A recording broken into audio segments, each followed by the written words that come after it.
Hello hi నమస్తే welcome to sauce TV. నేను మీరు ఈ రోజు అయితే మనం పుష్ప 2 టికెట్స్ ప్రైస్ గురించి అయితే మాట్లాడబోతున్నాం. మామూలుగా అయితే టికెట్ ప్రైస్ బాగా పెంచేశారంట. దాని గురించి పబ్లిక్ ఒపీనియన్ ఏందో తెలుసుకుందాం. ఓకేనా, రండి. హలో అంకుల్, నమస్తే. నమస్తే. మీ పేరు? సుధాకర్. సినిమాలు అంటే బాగా ఇష్టం మీకు? బాగా బాగా. ఒకప్పుడు 4 సినిమాలు చూస్తుండే రోజుకి. ఓరనమ్మ కూడా మాకంటే ఎక్కువ పిచ్చున్నట్టుంది మీకు. సరే, ఈ మధ్యకాలంలో రిలీజ్ అయ్యే సినిమాలు, అదే ఈ రాబోయే రోజుల్లో రిలీజ్ అయ్యే సినిమాల్లో మంచి హైప్ ఉన్న సినిమా ఒకటి, రెండు ఉన్నాయిలే. ఇప్పుడు దానికంటే ఒకటైతే హైప్ ఉంది, ఏంటంటారు? ఏదో పుష్ప పుష్ప పుష్ప పుష్ప పుష్ప పుష్ప ఆ పుష్ప టికెట్లు అయితే భయంకరంగా పెంచేస్తున్నారు. మన ఆంధ్రాలో ఇంకా రాలా, ఈ రోజు 12 తర్వాత వస్తాయి అంటున్నారు. బయట తెలంగాణలో కానీ, చెన్నైలో కానీ, అదర్ స్టేట్స్ లో బాగా పెంచేస్తున్నారు. దాని మీద నీ ఒపీనియన్ ఏంది? తెలుగు సినిమా చరిత్రలో ఇప్పటి వరకు ఇటువంటి రేట్లని కని విని ఎరగము. ఇంత రేట్లు పెట్టి సినిమా చూడాలంటే సామాన్యుడి వల్ల కాదు. మీ రోజుల్లో ఎలా ఉండేది రేట్లు? మీ రోజుల్లో 35 పైసలు నేల, 75 పైసలు పెంచి, 1.5 రూపాయి కుర్చీ, 2.5 రూపాయి బాల్కన్. సరే, మనకి ఆ రోజులు ఇప్పుడు లేవు కాబట్టి టికెట్లు పెంచారని అనుకుందాం. మరి 800, 1000 పెంచేస్తున్నారు. దాని మీద మీ ఒపీనియన్ ఏంది? కరెక్టేనా? ఇది కరెక్ట్ గా అదే సినిమా పరిశ్రమ చంపేయడానికి ప్రయత్నాలు జరుగుతున్నాయి నా అభిప్రాయం. మీకు ఎలా అనిపిస్తుంది? ఈ రేట్లను బట్టి మీకు సినిమాలకి ఎలా అనిపిస్తుందా? సామాన్యుడికి అందుబాటులో లేదు కాబట్టి ఎవడు ముందుకు రావడం చూడడానికి. అంతే. మీకు ఒకప్పుడు అయితే 5 సినిమాలు 6 సినిమాలు చూసేవాళ్ళు, ఇప్పుడు ఒక్కటి కూడా చూడాలనిపిట్లా ఈ సినిమా రేట్ల వల్ల. అంతేనా? కరెక్ట్. అంతేనా? ఇప్పుడున్న ఆ బడ్జెట్ కి సినిమాలు ఏంటంటే 600 కోట్లు అట పెట్టి తీస్తున్నారు. దానికైతే సామాన్య ప్రజలకి మన స్టేట్ లో అయితే ఎంత ఉంటే బెటర్ అనుకుంటున్నారు రేట్లు? మనం అడగడం లేదు కదా, 600 కోట్లు పెట్టి 500 కోట్లు పెట్టి సినిమా దిమ్మని.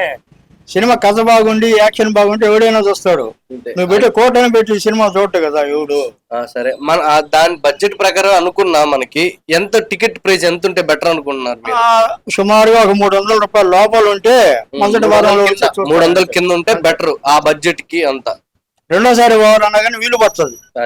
నచ్చి సినిమా నచ్చితే ఇంకోసారి పోవాలనిపిస్తుంది. 300 కింద కానీ 2000 3000 పెడితే మళ్ళీ రెండోసారి పోవాలంటే ఆడబోతాము. ఇప్పుడు ఒక ఫ్యామిలీ, ఇప్పుడు మీరు మీ కుటుంబం అంతా కలిసి వెళ్ళాలంటే ఎంత అవుద్దాం సినిమాకి? ఇంచుమించు ఒక 5000 అవుతుంది. అబ్బా, 5000 అంటే మనకి నెల అంతా కష్టపడాలి. ఒక 10 రోజులు కష్టపడితే వస్తుంది. ఇంట్లో ఫుడ్ జరిగిపోతే 5000 పెట్టుకుంటారు నెలకి. అది ఇది కరెక్ట్ కాదంటారు. 300 లోపల ఉంటే, కింద ఉంటే ఎవరికైనా అందుబాటులో ఉంటుంది. సరే, మీరు సినిమాకి వెళ్ళినప్పుడు ఏమన్నా తింటారు ఇంటర్వెల్? ఇప్పుడున్న పరిస్థితుల్లో తినలేం. పాప్కార్న్ రేటు చూసినట్టయితే ఇంత ముందు రోజుల్లో ఇళ్ల నుంచి ఏదో ఒకటి తీసుకుని పోయడం, బయట కొనుక్కోపోయడం బిస్కెట్లు. ఇప్పుడు అది కూడా ఆ క్యాంటీన్ లో కొనాలంటే 100 పెట్టి కొనాల్సిందే. కానీ పాప్కార్న్ రేటు మీకు ఐడియా ఉందా? నేను తీసుకున్నా పాప్కార్న్ రేట్ అయితే 240 నుంచి 5 రూపాయలు ఉండింది నాకు తెలిసి. ఇప్పుడు అదే పాప్కార్న్ 100 రూపాయలు, 150 రూపాయలు, 120 రూపాయలు ఒక బాక్స్ ఒకటి చేతికి ఇస్తాడు, దాన్ని పెట్టుకొని తింటాం. 240, 270 ఉంటుంది పాప్కార్న్. టికెట్ ప్రైస్ కంటే ఎక్కువ. మొక్కజొన్న దానికి అంత కాస్ట్ పెట్టడం అనవసరం. 2 రూపాయలు మొక్కజొన్న కోసం మనం అంత పెట్టడం. 5 రూపాయల పాప్కార్న్ 100 రూపాయలు చేశారు. మీరు రీసెంట్ గా వెళ్ళిన సినిమా ఏంది? నేనేం పోలే ఈ మధ్యకాలం. ఈ రేట్లు బట్టి పోవట్లే లేదు, అంటే తగ్గితే ఖచ్చితంగా వెళ్తారు. మళ్ళీ బ్యాక్ 5-6 సినిమాలు అయితే గతంగా మళ్ళా రిపీట్ ముందుకు వస్తే నార్మల్ సామాన్యుడికి అందుబాటులో ఉండే రేట్లు ఉంటే మరి 5 రూపాయలు కాకుండా 300 లోపల సినిమాని బట్టి ఉంటే మళ్ళీ బ్యాక్ 50, 75, 150, ఒక 200, 300 లోపల ఉంది అనుకోండి, ఎవడైనా పోతాడు. ఖచ్చితంగా సండేస్ ఫ్యామిలీస్ కూడా పోతాయి. మీరు పోక మళ్ళీ మీ ఫ్యామిలీని అందరిని తీసుకుని ఇంకొకరిని తీసుకుని వెళ్ళడానికి ఇష్టపడతారు. అంతే కదా?